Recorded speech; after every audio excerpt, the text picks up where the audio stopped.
Friends, എല്ലാവർക്കും നമസ്കാരം. നിങ്ങളെവരും കാത്തിരിക്കുന്ന നയനയുടെയും ആദർശിന്റെയും നാളത്തെ വിശേഷത്തിലേക്ക് എല്ലാ കൂട്ടുകാർക്കും സ്വാഗതം. എല്ലാവർക്കും നല്ലൊരു ശുഭരാത്രി നേർന്നുകൊണ്ട് തന്നെ നമുക്ക് നാളത്തെ വിശേഷത്തിലേക്ക് കിടക്കാം. അതിനുമുമ്പായിട്ട് ആരെങ്കിലും നമ്മുടെ ഈ ചാനൽ ആദ്യമായിട്ട് കാണുന്നുണ്ടെങ്കിൽ ഇതുവരെ നിങ്ങൾ സബ്സ്ക്രൈബ് ഒന്നും ചെയ്ത് വെച്ചിട്ടില്ലെങ്കിൽ തീർച്ചയായിട്ടും ഒന്ന് സബ്സ്ക്രൈബ് ചെയ്ത് വെച്ചോളൂ കേട്ടോ. അതിനോടൊപ്പം മാക്സിമം നമ്മുടെ വീഡിയോ ഇഷ്ടപ്പെടുകയാണെങ്കിൽ ഒരു ലൈക്കും കൂടി അടിച്ചിട്ട് പോകാൻ മറക്കരുത്.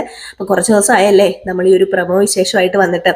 ഇവിടെ കറണ്ടൊന്നും ഇല്ലായിരുന്നു, അപ്പോൾ അതുകൊണ്ട് തന്നെയാണ് നമ്മുടെ ചാനലിൽ വിശേഷങ്ങളൊക്കെ കുറച്ച് മാത്രം നിങ്ങൾ കേട്ടുകൊണ്ടിരുന്നത്. അപ്പോൾ ഇന്ന് രാവിലെ മുതൽ ഓക്കെയാണ് കേട്ടോ. കറണ്ട് ഇപ്പം പോകുന്നൊന്നുമില്ല, അല്ലെങ്കിൽ പിന്നെ അരമണിക്കൂർ പോലും തികച്ച് നിൽക്കില്ല എന്ന് ഞാൻ നിങ്ങളോട് എപ്പോഴും പറയാറുണ്ടല്ലോ. അപ്പോൾ ഇന്ന് കുറച്ച് മഴയും കുറവുണ്ട്, അതുകൊണ്ട് ഇന്നിപ്പോൾ നമുക്ക് പവർ കട്ടും ഇല്ല. രാവിലെ മുതൽ കറണ്ട് ഉണ്ടായിരുന്നു, അപ്പം അതുകൊണ്ടാണ് കേട്ടോ. അപ്പം നാളെ മുതൽ ഇങ്ങനെ തന്നെയാണെങ്കിൽ ഞാൻ എന്നും പ്രമോ വിശേഷമായിട്ട് നിങ്ങളുടെ മുമ്പിൽ എത്തുന്നതായിരിക്കും. അപ്പം ഇതെല്ലാം പറഞ്ഞ് ബോറാക്കുന്നൊന്നുമില്ല, നമുക്ക് വിശേഷത്തിലേക്ക് തന്നെ പോകാം. അപ്പം ഇന്ന് അവസാന ഭാഗമായിട്ട് കണ്ടത് നമ്മുടെ ആദർശിനെയാണ്. ആദർശ് വല്ലാത്ത പിരിമുറുക്കത്തിൽ തന്നെയാണുള്ളത്. സത്യങ്ങളൊക്കെ നയനോട് പറയാത്തതിന്റെ എല്ലാ വിഷമങ്ങളും പരിഭവങ്ങളും നമ്മുടെ ആദർശിനുണ്ട്. ഇതുവരെ ഒരു സത്യവും നമ്മുടെ നയനയോട് പറയാതെ ഇരുന്നിട്ടില്ല. എന്തെങ്കിലും മനസ്സിലുണ്ടെങ്കിൽ അതെല്ലാം തുറന്നു പറയുന്ന കൂട്ടത്തിലായിരുന്നു നമ്മുടെ ആദർശ്. അതുപോലെ തന്നെ നയനയും സത്യങ്ങളൊക്കെ തുറന്നു പറയണം, ഒന്നും മറച്ചുകൊണ്ട് നടക്കാൻ പാടില്ല എന്നും എപ്പോഴും പറയുന്നതായിരുന്നു ആദർശ്. പക്ഷെ അതിൽ നിന്നൊക്കെ വ്യത്യസ്തമായിട്ട് നമ്മുടെ ആദർശിന് തന്നെ ഇതൊക്കെ ചെയ്യേണ്ടി വരുന്നതിൽ ഒരുപാട് സങ്കടത്തോടു കൂടി തന്നെയാണ് ആദർശ് ഇരിക്കുന്നത്. അങ്ങനെ നമ്മുടെ നയന ഇന്ന് അനിയോട് പറഞ്ഞ കാര്യമൊക്കെ കേട്ടല്ലോ. അപ്പൊ അനിയും പറഞ്ഞു എന്തൊക്കെയോ മറച്ചു പിടിക്കുന്നുണ്ട് ആദർശേട്ടൻ. ആദർശേട്ടന്റെ മനസ്സിൽ അത് ഇരിക്കുന്നില്ല, ഏതായാലും അത് ഏടത്തിയോട് തന്നെ പറയുമായിരിക്കും എന്ന് പറഞ്ഞപ്പം നയനയും പറഞ്ഞു അതങ്ങനെയേ ഉള്ളൂ, എന്നോട് പറയാതെ ഒന്നും ഇരിക്കത്തില്ല, എന്നോട് പറയുന്നതാണല്ലോ പറഞ്ഞത്, അപ്പൊ എന്നോട് പറയുക തന്നെ ചെയ്യുമായിരിക്കും. എന്നാ പിന്നെ ഒരു കാര്യം ചെയ്യും, ഏടത്തി അങ്ങനെ എന്തെങ്കിലും പറയുകയാണെങ്കിൽ ആദർശേട്ടനെ വിഷമിപ്പിക്കരുത് എന്നൊക്കെ അനി പറഞ്ഞു. എന്നിട്ട് നേരെ നമ്മുടെ നയനെ എങ്ങോട്ട് ചെന്നു, ദേവയാനിയുടെ അടുത്തേക്ക് ചെന്നു. അപ്പൊ ദേവയാനിയുടെ അടുത്തേക്ക് ചെന്നപ്പോഴത്തേക്കും ദേവയാനി ചോദിച്ചു, എന്താ മോളെ നിന്റെ ഭർത്താവിന് പറ്റിയത്? അവന് എന്തെങ്കിലുമൊക്കെ ഉണ്ടെങ്കിൽ പണ്ട് എന്നോട് തുറന്നു പറയേണ്ടതായിരുന്നു. അവൻ അങ്ങനെ ഒന്നും എന്നിൽ നിന്ന് മറച്ചൊന്നും വെച്ചിട്ടില്ല. ഇപ്പം പിന്നെ ഭാര്യയായിട്ട് നീ ഉണ്ടല്ലോ, ഇപ്പൊ എന്നോട് പറയാത്ത കാര്യങ്ങൾ നിന്നോട് പറയാൻ പറ്റൂലോ. ഒരു ഭാര്യയോട് പറയാൻ പറ്റാത്ത എന്ത് കാര്യമുള്ളത്? ഒരു ഭർത്താവിന് എന്തുണ്ടെങ്കിലും ഭാര്യയോട് തുറന്നു പറയാൻ പറ്റണം. അതായിരിക്കണം ഒരു നല്ല ഭർത്താവ്. മാത്രമല്ല അവൻ നല്ലൊരു ഭർത്താവാണെന്നും ഒരു നല്ല മകനാണെന്നും അവന് നല്ല ഒരു ബിസിനസ്മാൻ ആണെന്നൊക്കെ തെളിയിച്ചിട്ടുമുണ്ട്. പിന്നെ അവൻ എന്താ പറ്റിയത്? ഇവിടെ നമ്മുടെ ചാരുമോളല്ല സോറി ചന്തുമോള് വന്നതിൽ പിന്നെയാണല്ലോ അവൻ ഇങ്ങനെയൊക്കെ. അവൻ എന്താ ഇങ്ങനെയായി തീരുന്നത്? എനിക്കൊന്നും മനസ്സിലാവുന്നില്ല.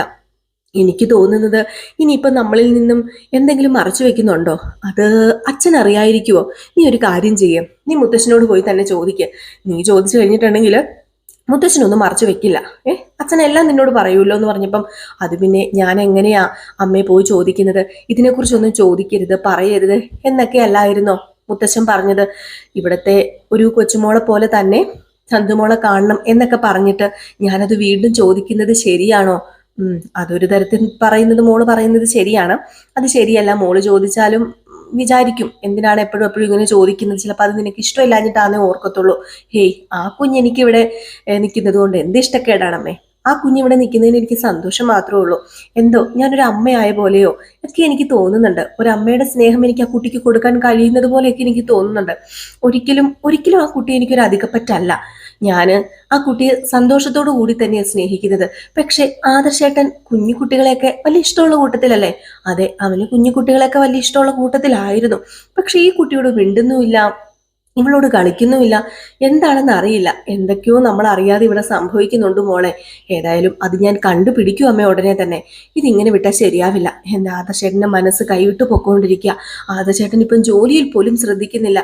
അതുപോലെ ഇന്നാണെങ്കിൽ അവിടെ കമ്പനിയിൽ കുറച്ച് വിഷയമൊക്കെ ഉണ്ടായി. എന്തോ ഒരു ചെറിയ ഇഷ്യൂസ് വന്നപ്പോഴത്തേക്കും ആദർശേട്ടൻ അതിൽ കയറി അങ്ങ് ഇടപെട്ടു. പിന്നെ അത് വലിയ പ്രശ്നമായി, പിന്നെ അത് ടെൻഷനായി. അങ്ങനെയൊക്കെയാണ് തലകറങ്ങി വീണത്. ഏതായാലും മോളൊന്ന് ശ്രദ്ധിച്ചേരെ, കാര്യങ്ങളൊക്കെ മോളൊന്ന് ശ്രദ്ധിച്ച് കൈകാര്യം ചെയ്യണം. അവൻ ഈ അവസ്ഥയിൽ വിട്ടുകഴിഞ്ഞാൽ ശരിയാവില്ല. അതേ അമ്മേ, ഇന്ന് വണ്ടിയിൽ വെച്ച് ഒരു സംഭവം നടന്നു. അത് പെട്ടെന്ന് ശ്വാസം മുട്ട് അനുഭവപ്പെട്ടു. ഇൻഹെയിലർ വണ്ടിയിൽ ഞാൻ വെച്ചിട്ടുള്ളത് കൊണ്ട് തന്നെ പെട്ടെന്ന് ഇൻഹെയിലർ എടുത്ത് കൊടുത്തതുകൊണ്ടാണ് രക്ഷപ്പെട്ടത്. ഇങ്ങനെ പോയി കഴിഞ്ഞിട്ടുണ്ടെങ്കിൽ എൻ്റെ ആദർശേട്ടനെ എനിക്ക് നഷ്ടപ്പെടുമെന്ന് പേടിയാ. ആദർശേട്ടൻ വേറൊരാളായിട്ട് മാറിയിരിക്കുക. അതുകൊണ്ട് അമ്മേ, ഞാനിത് അന്വേഷിക്കും, എനിക്ക് കണ്ടുപിടിക്കണം എന്താണെന്ന്. ചന്തുമോളുടെ പിന്നിൽ ഇനിയിപ്പോൾ എന്തെങ്കിലും ഉണ്ടെങ്കിലും അതും കണ്ടുപിടിക്കണം എന്നൊക്കെ പറയാം. ഈ സമയം നമ്മുടെ ആദർശനെ വീണ്ടും കാണിക്കണം. അപ്പൊ ആദർശന് ഈ സത്യങ്ങളൊക്കെ തുറന്ന് പറയണം ആരോടെങ്കിലും, ഇല്ലെങ്കിൽ മനസ്സിലിങ്ങനെ വല്ലാതെ കിടന്ന് പിരിമുറുക്കത്തിലാണല്ലോ. അതിപ്പം നയനയോട് പറഞ്ഞു കഴിഞ്ഞിട്ടുണ്ടെങ്കിൽ എന്തായിരിക്കും നയനയുടെ ആ ഒരു റിയാക്ഷൻ എന്ന് അറിയാത്തത് കൊണ്ട് തന്നെയാണ് നമ്മുടെ ആദർശ് പറയാത്തത്. അപ്പൊ ആദർശ് എന്നാ പിന്നെ ഒരു കാര്യം ചെയ്യാം, കിരണിനെ വിളിക്കാം. നമ്മുടെ കല്യാണിയുടെയും കിരണിയും ഉണ്ടല്ലോ, അപ്പം കിരണിനെ വിളിക്കാം. കിരണിനെ വിളിച്ച് അവനോട് കാര്യങ്ങളൊക്കെ പറയാം. അവനാണെങ്കിൽ ആത്മാർത്ഥമായിട്ട് എനിക്ക് അവനെ വിശ്വസിക്കാൻ പറ്റും. വേറൊരാളെ എനിക്ക് അങ്ങനെ വിശ്വസിക്കാൻ പറ്റില്ല. ഇത് അനിയോട് പോലും തുറന്നു പറയാൻ എനിക്ക് പേടിയാ. അതുകൊണ്ട് കിരണിനോട് പറയാന്ന് പറഞ്ഞ് നേരെ കിരണിനെ വിളിച്ചു വരുത്താണ്. അങ്ങനെ ഒരു ബീച്ചിന്റെ അടുത്താണ് കിരൺ വരുന്നത്. അങ്ങനെ കിരൺ വന്ന ഉടനെ തന്നെ കിരൺ സംസാരിക്കുന്ന ഈ കാര്യം തന്നെയാണ് കേട്ടോ. മോനെ, നീ എന്താടാ ഇങ്ങനെ വിഷമിച്ച് നിൽക്കുന്നത്? എടാ ആദർശേ, നീ ഇതുപോലെ ഒരു അവസ്ഥയിൽ ഞാൻ കണ്ടിട്ടില്ലല്ലോടാ നിന്നെ. നീ മനസ്സാകെ വല്ലാതെ തകർന്ന് നിൽക്കുകയാണല്ലോ. ദേ, നീ കള്ളത്തരങ്ങളൊന്നും ചെയ്തിട്ടില്ല. നിന്റെ കുട്ടി അല്ലത്, അതൊക്കെ നിനക്കറിയാം. പോട്ടെ, ഇനിയിപ്പം അങ്ങനെ എന്തെങ്കിലും സംശയം ഉണ്ടെങ്കിൽ ഒരു DNA എടുത്ത് തീരാന്ന പ്രശ്നമല്ലേ ഉള്ളൂ. പിന്നെ എന്തിനാ നീ ഇതിത്ര വലിയ പ്രശ്നമാക്കുന്നത്? പിന്നെ ഞാനൊരു കാര്യം പറയട്ടെ, നയന നീ ഉദ്ദേശിക്കുന്ന ഒരു പെണ്ണല്ല. നയന ഇതുവരെയും നിനക്ക് മനസ്സിലായിട്ടില്ലേ? കല്യാണി എങ്ങനെയാണോ അതുപോലൊരു പെണ്ണ് തന്നെയാ നയന. ഇല്ല കിരണേ, നിനക്ക് തെറ്റിപ്പോയി. കല്യാണിക്ക് നീയാ എല്ലാം എല്ലാം എല്ലാം. മാത്രമല്ല, കല്യാണിക്ക് വേറൊരു അഭയകേന്ദ്രമില്ല. കല്യാണിക്ക് ഇറങ്ങി ചെന്നാൽ ഇരു കൈ നീട്ടി സ്വീകരിക്കാൻ ഒരച്ഛനോ ഒരമ്മയോ ഒന്നുമില്ല. കല്യാണി നിന്നിലൂടെയാണ് വളർന്നത്. പക്ഷേ അങ്ങനെയല്ല നയനയുടേത്. നയനയ്ക്ക് ഇപ്പം ഇറങ്ങിപ്പോയാൽ ഇരു കൈ നീട്ടി സ്വീകരിക്കാൻ അവളുടെ അമ്മയും അച്ഛനും ചേച്ചിയും അനിയത്തിയും ഒക്കെ ഉണ്ട്. അതുകൊണ്ട് തന്നെ ഇത് അറിഞ്ഞു കഴിഞ്ഞാൽ അവൾ എന്നെ ഉപേക്ഷിച്ചിട്ട് പോകുമോ എന്നെനിക്ക് പേടിയുണ്ട്. അതാ എൻ്റെ ഏറ്റവും വലിയ പേടി. നീ ഒരു കാര്യം ചെയ്യ്, നിന്റെ പെണ്ണിനോട് നീ പറഞ്ഞു നോക്ക്. എനിക്ക് തോന്നുന്നില്ല നയനയും കല്യാണിനെയും അങ്ങനെ വേർതിരിച്ച് കാണാനൊന്നും എനിക്ക് കഴിയില്ല. ഇപ്പം നയനയും കല്യാണിയും ഒരേ സ്വഭാവക്കാരും തന്നെയാണ്, പറഞ്ഞാൽ മനസ്സിലാവും പെട്ടെന്ന് തന്നെ. അതുകൊണ്ട് നീ ഇത് മനസ്സിൽ കൊണ്ടു നടക്കുന്നതിലും നല്ലത് ഈ സത്യങ്ങളൊക്കെ നീ അവളോടൊന്ന് പറഞ്ഞു നോക്ക്. അതുമാത്രമല്ല, അവളും കൂടും ഈ കുട്ടി എങ്ങനെയാണ് ഈ തറവാട്ടിലേക്ക് വന്നതെന്നും ഈ കുട്ടിയുടെ യഥാർത്ഥ അച്ഛൻ ആരാണെന്നും ഒക്കെ കണ്ടുപിടിക്കാൻ ചിലപ്പം നിന്റെ നയനയും കൂടിയേക്കും. നയനയ്ക്ക് ആവൊക്കെ കാര്യങ്ങൾ കുറച്ച് ഇൻട്രസ്റ്റ് ഉള്ള കൂട്ടത്തിലാണല്ലോ. മാത്രമല്ല, അവളൊരു ബുദ്ധിയില്ലാത്ത പെണ്ണൊന്നുമല്ല, അത്യാവശ്യം നല്ല ബുദ്ധിയുള്ള പെണ്ണ് തന്നെയാണ്. അതുകൊണ്ട് ആ ഒരു ലെവലിലെ അവൾ ചിന്തിക്കത്തുള്ളൂ. അതുകൊണ്ട് ഞാൻ പറയുന്നത് നീ കേക്ക്. നീ അവളെയും കൂട്ടി ഒന്ന് അന്വേഷിക്കാൻ ഇറങ്ങ്. അവളോട് സത്യങ്ങളൊക്കെ പറഞ്ഞു കഴിഞ്ഞാൽ നിന്റെ മനസ്സിൽ ഈ വീർപ്പുമുട്ടൽ മാറുമല്ലോ. അല്ല, ഞാൻ പറഞ്ഞാല് അവളത് ഏത് രീതിയിൽ കാണുമെന്ന് എനിക്കറിയില്ലല്ലോ. അതുകൊണ്ട് എനിക്ക് പറയാനൊരു പേടി.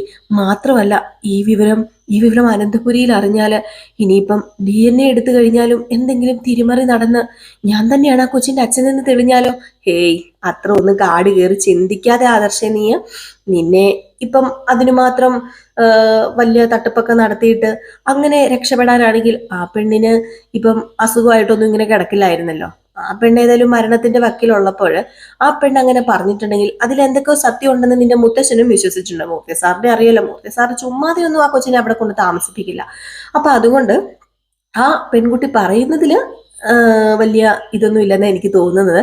പക്ഷേ ഇതിൽ വേറെ ഏതോ ഒരു കഥ ഒളിഞ്ഞു കിടപ്പുണ്ട്. നിന്നെ മുൻനിർത്തി വേറെ ആരോ ഇതിൽ കളിക്കുന്നുണ്ട്. അപ്പം യഥാർത്ഥ അച്ഛൻ ആ കളിക്കുന്ന ആളായിരിക്കാം. ആ ആളെയാണ് നീ കണ്ടുപിടിക്കേണ്ടത്. എത്രയും പെട്ടെന്ന് കണ്ടുപിടിച്ച് എത്രയും പെട്ടെന്ന് തന്നെ ഇത് പുറത്തു കൊണ്ടുവരണം. അല്ലാതെ ഇത് എത്ര നാൾ ഇങ്ങനെ മുന്നോട്ടേക്ക് കൊണ്ടുപോകാനാ? അതാ ഞാൻ പറഞ്ഞത്, നീ ഒറ്റയ്ക്ക് പോയാൽ ഒരിക്കലും നടക്കില്ല. നയനയും നിന്റെ കൂടെ ഉണ്ടേ പറ്റും. നീ പരിശ്രമിച്ച് നോക്ക്, നയനയോടെല്ലാം തുറന്ന് എന്ന് പറയാ. ഏതായാലും ഇത് കേട്ടിട്ട് വീണ്ടും ഒരു ആശ്വാസം, ഇച്ചിരിയൊക്കെ ആശ്വാസമായി. ഒരാളോട് തുറന്നു പറയുമ്പോൾ നമുക്ക് ഇച്ചിരി ആശ്വാസമൊക്കെ വരുമല്ലോ. അപ്പൊ കുറച്ച് ആശ്വാസമൊക്കെ ആയിട്ടാണ് നമ്മുടെ ആദർശ് വീട്ടിലേക്ക് കയറി ചെല്ലുന്നത്. ആദർശ് കയറി ചെല്ലുമ്പോഴും മുഖത്ത് വലിയ തെളിച്ചവും വെട്ടവും ഒന്നുമില്ല. കയറി ചെല്ലുന്ന ഉടനെ തന്നെ നമ്മുടെ ദേവയാനി അവിടെ നിൽക്കുന്നത് കാണാതെ നേരെ അകത്തേക്ക് കയറി പോകാൻ തുടങ്ങുമ്പോൾ ദേവയാനി, എടാ മോനെ, നീ ഇത് എങ്ങോട്ടാ പോകുന്നത്? അമ്മേനെ കാണുമ്പോൾ നീ എന്തെങ്കിലും ഒന്ന് സംസാരിച്ചു പോകണ്ടായിരുന്നല്ലോ. എന്നിട്ട് നീ എന്താണ് മിണ്ടാത്തത്? അതുമല്ല, ഈ കുട്ടി നിൽക്കുന്നത് കണ്ടില്ലേ? ഈ കുട്ടിയോട് നിനക്കൊന്നും സംസാരിക്കത്തില്ലേ? ഇവിടെ ഒരു കൊച്ചുകുട്ടി വന്നത് നീ മറന്നുപോയോ? ഇവിടെ നീ എന്തിനാ അവഗണിക്കുന്നത്? അതിന്റെ കാര്യമുണ്ടോ നിനക്ക് ഇവളെ കൂട്ടിക്കൊണ്ടു വന്നത് ഇഷ്ടല്ലേ? ഈ പിഞ്ചോ കുഞ്ഞിന്റെ മുഖത്ത് നോക്കി നിനക്ക് എങ്ങനെയാണ് ഇങ്ങനെയൊക്കെ ചെയ്യാൻ തോന്നുന്നു ചോദിക്കുമ്പം, അമ്മേ, എന്നെ ഇപ്പം വെറുതെ വിട്. ഞാൻ പറഞ്ഞല്ലോ, ഞാൻ ഇപ്പം വല്ലാത്തൊരവസ്ഥയിലാ. ഇപ്പം ആരെയും കൊഞ്ചിക്കാനോ ഇനിയിപ്പം ആരെയും എടുത്ത് തലയിൽ വെക്കാനോ ഒന്നും പറ്റിയൊരു സിറ്റുവേഷനിലല്ല ഞാൻ. അതുകൊണ്ട് ഞാനൊന്ന് പൊക്കോട്ടെ, ഞാനൊന്ന് ആശ്വസിച്ചോട്ടെ, ഞാനൊന്ന് വെറുതെ ഇരുന്നോട്ടെ, എന്നെ ആര് ശല്യം ചെയ്യരുത് എന്നിങ്ങനെ പറഞ്ഞു തന്നെയാണ് നമ്മുടെ ആദർശ് അകത്തേക്ക് കയറി പോകുന്നത്. ഏതായാലും നമ്മുടെ ഇന്നത്തെ ഒരു സീനിലുണ്ടായിരുന്നു നയനോട് സത്യങ്ങളൊക്കെ തുറന്നു പറയുകയും നയനെ ചേർത്ത് പിടിക്കുകയൊക്കെ ചെയ്യുന്നത്. അതിനി നമ്മുടെ ആദർശിന്റെ സ്വപ്നമാണോ അതോ ഇനിയിപ്പോ യാഥാർത്ഥ്യമാണോ എന്നൊക്കെ നാളത്തെ ഫുൾ വിശേഷം വന്നിട്ട് നമുക്ക് അറിയത്തുള്ളൂ അല്ലേ. അപ്പൊ എല്ലാവരെയും കാത്തിരിക്കുക. അതിന്റെ സസ്പെൻസ് ഒന്നും ഞാൻ പൊളിക്കുന്നില്ല. നാളെ രാവിലെ തന്നെ ഫുൾ വിശേഷവുമായിട്ട് ഞാൻ വരുന്നതായിരിക്കും. 2 ദിവസവും നമുക്ക് അപ്കമിങ് വിശേഷവും പ്രമോ വിശേഷം, 2 ദിവസമല്ല, ഒരാഴ്ചയായിട്ട് അപ്കമിങ് വിശേഷം നമ്മൾ ഇടുന്നേ ഇല്ല നമ്മുടെ റിയൽ സ്റ്റോറിക്കകത്ത്. അപ്പോൾ കുറച്ച് പേര് കമൻസിലൂടെയൊക്കെ ചോദിച്ചിട്ടുണ്ട്.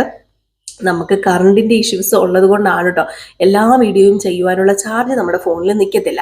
ഒന്നാമത് വീഡിയോ ചെയ്യുക മാത്രമല്ല, ഇതിലൂടെ നമുക്ക് എഡിറ്റും കൂടി ചെയ്യണം. അപ്പോൾ ഒരു മണിക്കൂർ കൊണ്ടാണ് നമ്മളൊരു വീഡിയോ അപ്ലോഡൊക്കെ ആക്കുന്നത്.